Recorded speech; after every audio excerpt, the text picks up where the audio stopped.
అందరికీ నమస్కారం అండి. ఈరోజు మనం మేడేపల్లి రంగవల్లి గారు రచించిన ఐడియాల అప్పారావు అనే ఓ చక్కటి కథను విందాం. ఇక కథలోకి వెళ్దాం. ఏమిటి గురుమూర్తి, దీర్ఘంగా ఆలోచిస్తున్నావు?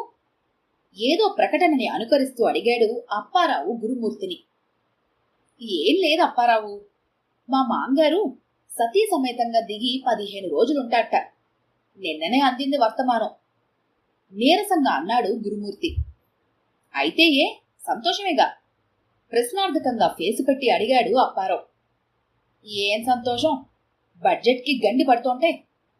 ఏదో నా జీతంతో బొటాబొటి మేము 4 అయితే బతికేస్తాం, కాని ఇంకో 2 అది సగం నెల అలా భరాయించటం. డీలా పడిపోయిన ముఖంతో అన్నాడు గురుమూర్తి. అదే నిజమే. అవును గురుమూర్తి, మీ ఆవిడ రకరకాల కుట్లు నేర్చుకుందన్నావు కదా. ఈ రోజుల్లో చీరల మీద ఎంబ్రాయిడరీ చాలా ఫ్యాషను. పట్టు చీరలు కూడా మానేసి డబ్బున్నోళ్ళు కూడా ఈ చీరలే కడుతున్నారు. మీ ఆవిడ చేత చేయించొచ్చు కదా, 4 డబ్బులు వస్తాయి అన్నాడు అప్పారావు. మంచి ఐడియా ఇచ్చావు, తప్పకుండా అమలు చేస్తా. హుషారుగా వెళ్ళిపోయాడు గురుమూర్తి. ఇంటికెళ్తూనే ఈ ఐడియాని భార్య భవానికి చెప్పాడు గురుమూర్తి. పిల్లల స్కూల్కి వెళ్ళిపోతే నాకేం పని లేక బోర్ కొడుతోందండి. ఈ ఐడియా బాగుందండి. నేను దాచుకున్న డబ్బు 500 ఉంది.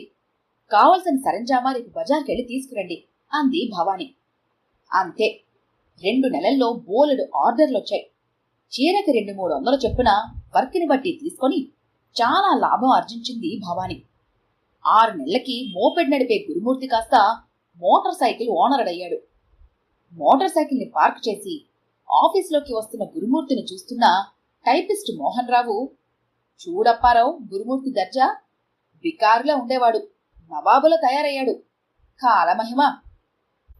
కిటుకేమిటంటావు? నేను ఉన్నాను, 4 పిల్లలు, చాలని జీతం. ఈ రోజు కూరుంటే రేపు ఉండదు. పచ్చటి మెతుకులు తినే బతుకులు మావి. ఛ అంటూ నెట్టూర్చాడు అతను. మోహన్, మీ ఆవిడ BA చదివింది కదా, అంతో ఇంతో ఇంగ్లీష్ ముక్కలొచ్చు కదా. LIC ఏజెన్సీ తీసుకోకూడదు? ఏదో వేణీళ్ళకి చన్నీళ్లు. అప్పుడిలా నిట్టూర్చనక్కర్లేదు నువ్వు. మోహన్ రావు భుజం తడుతూ అన్నాడు అప్పారావు. మర్నాడే సెలవు పెట్టి భార్య సుశీలను తనకు తెలుసున్న టాప్ 1 ఏజెంట్ వద్దకు తీసుకెళ్లి ఫార్మాలిటీస్ తెలుసుకుని ఆఫీసర్ల కాళ్లావేళ పడి ఏజెన్సీ తెచ్చుకున్నాడు మోహన్ రావు. మరో 6 నెలల్లో మోహన్ రావు తీరే మారిపోయింది. టక్కప్పు, ఖరీదైన షూ, మెళ్ళో చైను. ఏంటి సోమేష్, మోహన్ రావుని అలా కన్నార్పకుండా చూస్తున్నావు? ప్యూన్ భుజం తడుతూ అడిగాడు అప్పుడే ఆఫీస్లోకి వస్తూ అప్పారావు. ఏం లేదు సార్, 6 నెలల క్రితం 10 పరక నన్ను చేబుదలు అడిగే ఈ మోహన్ రావు సారు ఇప్పుడు నాకే అప్పిచ్చేలా కనబడుతున్నాడు. నసీబు సార్, నుదుటి కడ్డంగా బొటనవేలతో రాస్తూ అన్నాడు సోమేషు. చూడు సోము, ఇలా చేబదులు కాదోయ్. నువ్వు అనవసరంగా మిగిలే డబ్బంతా ఫిక్స్డ్ చేస్తూ పోతే ఏం లాభం? ఆ డబ్బుని వడ్డీకి తెప్పితే నీకు వద్దంటే డబ్బు అసలుగానే ఉంటుంది. వడ్డీ నీకు ఆదాయం. బ్యాంకులో ఏం వడ్డీ చెప్పు, ఇదే లాభం నీకు. అంతేకాదు, నాలాంటి వాళ్లకు పరోపకారం కూడాను అనేసి తన సీట్లోకి వెళ్ళిపోయాడు. అంతే, ప్యూన్ సోమేశం వడ్డీల సోమేశంగా మారిపోయాడు. ఆఫీసులో అతనుకున్న వాల్యూ ఆఫీసర్కు కూడా లేదు. దగ్గర 2-3 లక్షల వడ్డీలకు తిప్పుతూ 6 నెలల్లో ఒక జాగా కూడా వాయిదాల పద్ధతిన కొన్నాడు. ఓ రోజు రాత్రి అన్నం కలుపుకుంటూ, చూడు పావని, నా కళ్ల ముందు అందరూ నా ఐడియాలతో ఎంత ఎదిగిపోయారో చూడు. మనం మాత్రం ఎక్కడ వేసిన గొంగలే అక్కడే అన్నట్లు ఉన్నాం. ఏదో ఉగుసుపోక వాళ్ళకిచ్చిన ఐడియాలు ఎలా వర్కౌట్ అయ్యాయో చూడు వాళ్ళకి. అసూయ పైకి కనబడకుండా జాగ్రత్త పడి భార్యతో అన్నాడు అప్పారావు. మీరలా నోరెళ్లబెట్టుకుని వాళ్ళని చూడకపోతే మీరే మీ ఐడియాలని ఆచరించి ఎదిగిపోవచ్చును కదా. జ్ఞానోపదేశం చేసింది భార్య పావని. అవును నిజమే సుమి, నాకు ఈ ఐడియా ఇంతవరకు రానేలేదు. మనకిప్పుడు రోజులు బాగానే ఉన్నాయనుకో, రేపొద్దున పిల్లలు ఎదుగుతారు, ఖర్చులు పెరుగుతాయి. వాళ్ళకి కావలసిన ఖర్చులు పెట్టాలంటే వేలకు వేలు కావాల్సి వస్తుంది. ఇప్పటినుంచే సంపాదించాలి, దాచాలి. ఏదో ఒకటి చెయ్యాలి. ఏం చేద్దాం అంటూ ఆలోచనలో పడ్డాడు అప్పారావు. అప్పారావు ఆ ఊరి ఆఫీస్కి 7 ఏళ్ల క్రితం వచ్చాడు వైజాగ్ నుంచి. 19 ఏళ్లకే టెస్టుల్లో ఫస్ట్ వచ్చి ఆ ఉద్యోగం సంపాదించి అంచెలంచెలుగా ఎదిగాడు. జేఏ నుంచి అకౌంటెంట్ అయ్యాడు. 5 అంకెల జీతంతో ఆనందంగానే ఉన్నాడు. తల్లి, భార్య, 2 పిల్లలతో కాలం బాగానే వెళ్తోంది. వైజాగ్లో తండ్రి కట్టించిన ఇంటికి అద్దె 2000 వస్తుంది కూడా. అప్పర్ మిడిల్ క్లాస్ అయినా మిడిల్ క్లాస్ కి దిగువకెళ్ళి డబ్బు అదనంగా ఎలా సంపాదించాలా అని ఆలోచించాడు. ఇది ఉంది కానీ ఏం లాభం? ఎప్పుడో చిన్నప్పుడు అత్త చనిపోతూ తీసుకున్న మాట కోసం అంటగట్టారు. అక్షరం మొక్క లేదు, అనా సంపాదన లేదు, ఏదీ రాదు. ఎంతసేపు వంటింట్లోనే పడేడుస్తుంది. కర్మ. మనసులో చికాకు పడుతూ పలు విధాలా వాపోతున్నాడు భార్య గురించి. ఆ రోజు పొద్దున్నే పేపర్ పట్టుకొని కూర్చున్న అప్పారావుని ఒక ప్రకటన ఆకర్షించింది. నెల రోజుల్లో లక్షాధికారి కాదలుచుకున్నారా అంటూ మొదలైన ఆ ప్రకటనను అశాంతం చదివి ఈల వేస్తూ ల్యాండ్లైన్ ఫోన్ను ఒళ్ళో పెట్టు కూర్చొని నెంబర్ తిప్పాడు. అవతల ఓ ఆడగొంతు, Dakota company private limited, how can I help you అంది స్వీట్ గా. ఎస్ ప్లీజ్ అని ఇన్ఫర్మేషన్ అంతా గ్యాదర్ చేసి నోట్ చేసుకున్నాడు. ఆఫీస్కి సెలవు పెట్టి డకోటా కంపెనీ ఆఫీస్కి వెళ్ళాడు. ముందు రోజే జీతం రావటంతో అక్కడ కట్టాల్సిన డిపాజిట్ కట్టి కొన్ని వస్తువులు ఇంటికి తెచ్చాడు. అప్పారావు డకోటా ప్రోడక్ట్స్ కి సేల్స్ ఏజెంట్ అన్నమాట. వారానికి 2 చొప్పున, ఆ చెరో 2 చొప్పున ఇలా నెల తిరిగేసరికి కస్టమర్స్ దాదాపు 48కి పైన అవ్వాలి. వాళ్ళందరి డిపాజిట్స్ లోనూ ఇతనికి ఇంట్రడ్యూసర్ గా రాయల్టీ వస్తుంది. ఈ ప్రోడక్ట్స్ ని అతడు అమ్మాలి. అందులో సగం లాభము అతనిదే. వాటి ఖరీదులు 2 టూత్ బ్రష్లు 100 రూపాయలు, ఒక బాత్ పౌడర్ టిన్ను 250, జుత్తును నల్లబరిచే ఆయిల్ 400 రూపాయలు. ఇలా సాయంత్రానికల్లా పావని పిలిచిన చుట్టుపక్కల అమ్మలక్కలంతా అప్పారావు ఇంట్లో పోగయ్యారు. అప్పారావు వేరే లెవెల్లో డిమాన్స్ట్రేట్ చేశాడు. ఆ వస్తువుల పుట్టుపూర్వత్రాలన్నీ ఏకరవ పెట్టాడు. పట్టుమని 10 రూపాయలైనా ఉండని పళ్ళు తోముకునే బ్రష్ 50 రూపాయలా? పక్కింటి పార్వతమ్మ విస్తుపోతూ అని జారుకుంది. పావు మినువులు, పావు పెసలతో ఆడిస్తే వచ్చే సున్నిపిండి బాత్ పౌడర్ 250. ముక్కును వేలేసుకుంటూ మీనాక్షమ్మ బయటకు దారితీసింది. 7 రూపాయలు పెడితే జుత్తు అంతా నల్లనవుతుంది, దానికోసం 400. బుగ్గలు నొక్కుంటూ వర్ధనమ్మ ఇంటితో పట్టింది. అలా అమ్మలక్కలంతా వెళ్ళిపోయారు. ఒక్క ప్రోడక్ట్ కూడా అమ్ముడపోలేదు. ఎవ్వరూ జాయిన్ కాలేదు. ఆ ఫోర్స్తోనే ఆఫీస్లోనూ చెప్పి చూశాడు. అక్కడా రెస్పాన్స్ శూన్యం. ఆ ప్రోడక్ట్స్ ఇచ్చేసి నేను చెయ్యలేనని చెప్పి డబ్బు తీసుకోబోతే డిపాజిట్ తిరిగి ఇవ్వబడుతున్న కాంట్రాక్ట్ మీద సంతకం చేసే వస్తువులు తీసుకెళ్లారు కదా సార్ అన్నాడు అక్కడ వర్కరు. ఉసూరుమంటూ కాలు ఈడ్చుకుని ఇంటికొచ్చాడు. మర్నాడు ఆఫీసులో ఢీలాగా ఉన్న అప్పారావును చూసి మోహన్ రావు పలకరించాడు. ఏంటప్పారావు, ఎప్పుడు నవ్వుతూ హుషారుగా ఉంటావు కదా, 2-3 రోజుల నుంచి ఢీలాగా కనపడుతున్నావు, ఏంటి సంగతి? ఏం లేదు మోహన్, పిల్లలు ఎదుగుతున్నారు కదా అని ఏదో ఒకటి చేసి డబ్బు సంపాదిద్దామనుకొని ఓ బిజినెస్ మొదలు పెడితే అది ఆదిలోనే బెడిసి కొట్టింది.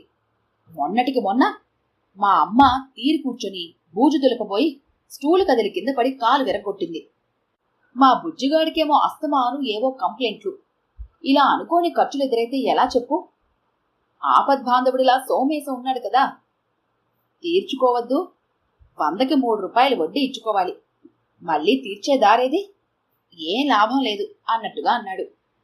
మాకందరికీ ఐడియాలు ఇస్తావు, నీకు తెలీదా? ఏదో ఐడియా వెయ్యి. అదే ఏం చేద్దామన్నా మా ఆవిడ తరపు నుంచి శూన్యం. ఏ తర్జన భర్జనాలన్నా నేనే పడాలి. ఏం చేయాలో అర్థం కావటం లేదు. చదువు లేకపోతేనే మీ ఆవిడ పచ్చళ్ళు బాగా పెడుతుంది కదా, ఆ మధ్య వేసవిలో ఆవకాయ ఇచ్చావు కదా, చాలా టేస్టీగా ఉంది, పచ్చళ్ళు పెట్టించు అని మోహన్ రావు సలహా ఇచ్చి తన సీట్లోకి వెళ్ళిపోయాడు. అప్పారావు కళ్ళు మెరిశాయి. నిజమే, పిచ్చిది, చదువు లేదు కాని వంటలు బాగా చేస్తుంది, పచ్చళ్ళు యమా టేస్టుగా పెడుతుంది. పెళ్ళాం చదువు రానిదని తనకున్న గీర్వాణం అంతా పోయి ఆమె మీద బోల్డంత ప్రేమ కలిగింది. ఇంటికి వెళ్తూ జిలేబీలు, మిక్స్చరు, సన్నజాజి పూలు పట్టుకెళ్లాడు హుషారుగా. అందరూ నిద్రపోయాక పెళ్ళాం పక్కన చేరి, పావని, మరే మనము ఎదగడానికి నాకు ఐడియా వచ్చిందే అన్నాడు. ఏంటండి అది? అలర్ట్ అయ్యి భర్త వైపు తిరుగుతూ ఉత్సాహంగా అంది పావని. ఏం లేదు, నువ్వు చక్కగా పచ్చళ్ళు పెడతావు కదా, మనం పచ్చళ్ళ బిజినెస్ పెడితే బావుందండి, అలాగే చేద్దాం అని ఆనందంగా ఒదిగిపోయింది అప్పారావు కౌగిట్లో పావని. ముందు రోజే జీతం అందిందేమో. టమాటాల కాలం కావటంతో తెల్లవారుతున్న రైతు బజారుకెళ్లి ఓ 20 కిలోల టమాటాలు, మిగిలిన సరంజామా అంతా టమాటా పచ్చడికి అని పట్టుకొని వచ్చాడు. 10 రోజుల్లో సువాసనల వెదజల్లే టమాటా పచ్చడి సిద్ధమైంది. చిన్న చిన్న పాలిథిన్ ప్యాకెట్లలో కట్టి ప్యాకెట్ 10 రూపాయల కింద ఇంటి వద్ద, ఆఫీసులోనూ తెలిసిన వాళ్లకు అమ్మాడు. ఖర్చుల పోను 200-300 మిగిలాయి. ఎవరో పెళ్లి పార్టీ వాళ్లు ఈ పచ్చడి నచ్చి 30 కేజీలు ఆర్డర్ ఇచ్చారు. అడ్వాన్స్ తీసుకుని ఏడాపెడా సరంజామా కొని ఆదరా బాదరాగా పచ్చడి పెట్టేసి ప్లాస్టిక్ డబ్బాల్లోకెత్తి సరఫరా చేసేశాడు. డబ్బు మొత్తం తీసుకున్నాడు. ఆ రోజు ఆఫీస్ నుంచి ఇంటికెళ్లేసరికి ఇంటి ముందు కారు, ఇంట్లో నుంచి ఏవో అరుపులు. హడావిడిగా ఇంట్లోకెళ్లాడు. 1-2 30 కేజీలు గోతులో పోయాల్సొచ్చింది. పెట్టి 10 రోజులన్నా కాలేదు. మొత్తం బూజు. ఎవరబ్బ సొమ్మని? ఒక ఆసామి గట్టిగా కేకలేస్తున్నాడు. ఏమైంది సార్? దగ్గరగా వెళ్లి మెల్లగా అడిగాడు. ఏమవ్వాలి? మీరిచ్చిన పచ్చడి మొత్తం పెళ్లిలో వడ్డించేసరికి బూజెక్కి కూర్చుంది. మా ఇంట్లో ఏ పచ్చడి ఏళ్ల తరబడి బూజెక్కి ఎరగదు. మీది మొత్తం తగలడింది. టైం లేక మీకప్పగిస్తే మా బాగా పెట్టారు. ఎంత డబ్బు పోసామని హూంకరిస్తూ అన్నాడు. మొత్తం బూజెక్కిందా ఏమిటి? చూడండి, మీకు చూపుదామనే ఈ 3 డబ్బాల్ని తెచ్చాను. చక్కగా మూత తీసి చూపించాడు ఆయన. ఎలా జరిగిందబ్బా? తడిచేతులు పెట్టారేమో అన్నాడు నాంచుతూ. ఇది నిండుగా ఉంది కదా, మీ ఎదుటే మూత తీశాను కదా. చాలా చిక్కగా అన్నాడు అతను. సరే సార్, గొడవెందుకు? మీ డబ్బు మొత్తం మీకు ఇచ్చేస్తాము, గొడవ చేయకండి దయచేసి అని ఆ రోజే వచ్చిన జీతంలో సగం ఇచ్చేసి ఏడుపు ముఖం పెట్టాడు అప్పారావు, భార్య వైపు నిస్సహాయంగా చూస్తూ. నెల రోజులుగా పెడుతున్నావు, ఏ ఒక్కరి నుంచి బ్యాడ్ రిమార్క్ రాలేదు. మరి వీడికిచ్చిన పచ్చడి ఎలా పాడైంది? అతను వెళ్ళాక తలపట్టు కూర్చుని అడిగాడు. మీరేమి అననంటే చెప్తానండి. మన బుజ్జిగాడు ఎండేసిన పచ్చల్లో గ్లాస్తో నీళ్లు పట్టుకెళ్లి పోశాడండి. భయంగా చెప్పింది. వాడు పోస్తే నువ్వు చోద్యం చూస్తూ మా బాబే అంటూ నించున్నావా? విసురుగా దగ్గరకొస్తూ అన్నాడు. 2 రోజులు ఎండితే బాగా ఆరిపోతుందిరా అని ఊరుకున్నానండి. వెనక్కి జరిగి అంది. ఏడేవాడు? నా లాభంలో నీళ్లు పోసి ఎక్కడ దర్జా వెలగబడుతున్నాడు? బ్లడీ రాస్కెల్, చెమడా లెక్క కొట్టేయాలి వెదవకి. ఆవేశంగా వెళ్ళి వాడెక్కడున్నాడో వెతుక్కొచ్చి వీపు మీద 4 గీకాడు. వాడు 6 రాగం అందుకున్నాడు. 3 ఏళ్ల పసివాడు, వాడికేం తెలుసునని ఆనక ఎండబెట్టాను. ఎండిపోయింది అనుకున్నాను, కానీ ఎండలేదు. మన ప్రారంధం ఇంతే కాని వాడినెందుకు కొడతారు? వాడికేం తెలుసని కడకొంగు లాక్కొని ముక్కు చీదుతూ అంది పావని. వాడికి తెలియపోతే వాడిని జాగ్రత్తగా చూసుకోవాలని నీకు తెలీదా? ఎండబెట్టింది. ఇదిగో ఈ సగం జీతంతోనే ఈ నెల 7 కట్టాల్సినవన్నీ కట్టి మిగిలింది తెచ్చాను. అందులో సగం ఇలా తగలట్టాల్సి వచ్చింది. ఇదిగో తీసుకో అంటూ అక్కడున్న కుర్చీలో మిగిలిన జీతం డబ్బులు పడేసి బయటికెళ్లిపోయాడు కోపంగా. ఆ పచ్చడి విషయంలో జరిగిన అల్లరి అందరికీ తెలిసి ఆ తర్వాత పెట్టిన చింతకాయ పచ్చడంతా అలానే ఉండిపోయింది. ఎవ్వరూ కొనలేదు. ఓ రోజు, ఏంటి సార్ డల్గా ఉన్నారు? అడిగాడు సోమేశం అప్పారావుని. ఏం చెప్పను సోమేశం, ఈ పచ్చళ్ళ బిజినెస్ కూడా బెడిసి కొట్టింది. ఏం చేయాలో అర్థం కావటం లేదు. మునిగిపోయాను సోమేశం. ఓ 3000 ఇవ్వు ఈ నెలకి సర్దుబాటుకి. నెలకి వడ్డీ కరెక్టుగా ఇచ్చేస్తానులే, తొందరలో తీర్చేస్తాను అన్నాడు. తప్పకుండా సార్, కానీ ఈ బిజినెస్ మీతో రాణిస్తుందేమో. మీకు ఈ రోజే ఒక వ్యక్తిని పరిచయం చేస్తాను అంటూ 3000కి చెక్కిచ్చాడు. పెట్టుబడి లేని వ్యాపారం. చాకచక్యంతో మాట్లాడటమే దీనికి పెట్టుబడి. చక్కగా చేసుకుంటే ఓపిగ్గా తిరగగలిగితే సొమ్ములే సొమ్ములు. సోమేశం చూపించిన సైట్ల వ్యాపారి అప్పారావుతో అన్నాడు. అన్నీ వివరంగా చెప్పి, ఓ సెల్ ఫోన్ కొనుక్కోండి సార్, టచ్లో ఉండడానికి వీలవుతుంది, చాలా అవసరం కూడాను అని ఫినిషింగ్ టచ్ ఇచ్చి వదిలాడు. అప్పుల్లో అప్పు. సోమేశాన్ని మరో 3000 అడిగి సెల్ ఫోన్ ఓనరుడయ్యాడు అప్పారావు. ఆ మర్నాడే ఫోన్ వచ్చింది. పార్టీ రెడీ అని సైట్ చూపించాలి అని. స్థలం కావాల్సిన పార్టీని తీసుకెళ్లి జాగా చూపించి దిక్కులు మూలలు వాస్తు అది చెప్పి మొత్తానికి ఒప్పించి స్థలం యజమాని దగ్గరికి వెళ్లి అతనికి ఇతనికి నచ్చచెప్పి ఒప్పించి ఇద్దరి వద్ద మొత్తం బ్రోకరేజీ 30,000 తీసుకుని వ్యాపారి వద్దకెళ్ళి ఇచ్చి తన వాటా 15,000 అందుకొని హుషారుగా బయలుదేరాడు. పాపకి బుజ్జిగాడికి బొమ్మలు, భార్యకి ఒక చీర, స్వీట్లు పట్టుకొని ఆనందంగా ఇంట్లో అడుగుపెట్టాడు. అందరూ ఆనందంగా సినిమాకెళ్ళి హోటల్లో భోజనం చేసి వచ్చారు. 2 రోజులు గడిచాయి. ఆ సైట్ల బ్రోకరు ఓ రోజు లబోదిబోమంటూ వెంటనే రమ్మని ఫోన్ చేస్తే ఏమైందని వెళ్ళాడు. ఆ అమ్మించిన స్థలం యజమాని అతను కాదని, ఆ డాక్యుమెంట్లు డమ్మీవని తెలిసిందని, కొన్నవాడు గొడవ చేశాడని, మొత్తం బ్రోకరేజీ ఇచ్చేయమన్నాడని, తన వాటాకిచ్చిన డబ్బు ఇవ్వమని చెప్పాడు. అప్పటికి సోమేశం అప్పు 6,000 తీర్చేసి మరో 1,000 అటు ఇటు ఖర్చు చేసేసిన అప్పారావు గుడ్లు తేలేశాడు. అర్రీబర్రీగా సోమేశం దగ్గరికెళ్ళి 7,000 మళ్లీ అప్పటికి తన వద్దనున్న వాటాతో కలిపి 15,000 తీసుకెళ్లి బ్రోకర్ చేతిలో పోసేసి ఆఫీస్కొచ్చి తలపట్టు కూర్చున్నాడు. ఏంటప్పారావు ఇలా దిగులుగా కూర్చున్నావు? నీకు సీనియర్ అకౌంటెంట్గా ప్రమోషను. మీ ఊరు వైజాగ్ ట్రాన్స్ఫర్ అయింది. హ్యాపీసే హ్యాపీసు.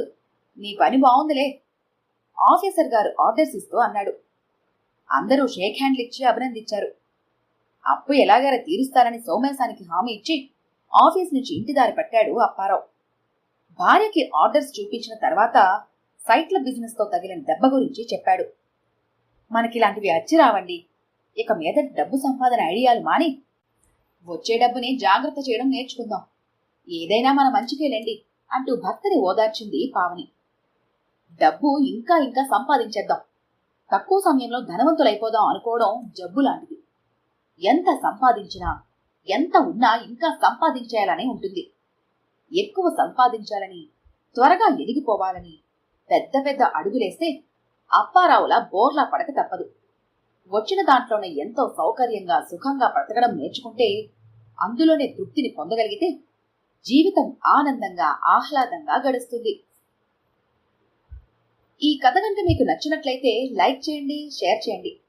మరిన్ని ఇంట్రెస్టింగ్ కథల కోసం మా ఛానల్ని తప్పకుండా సబ్స్క్రైబ్ చేసుకోండి.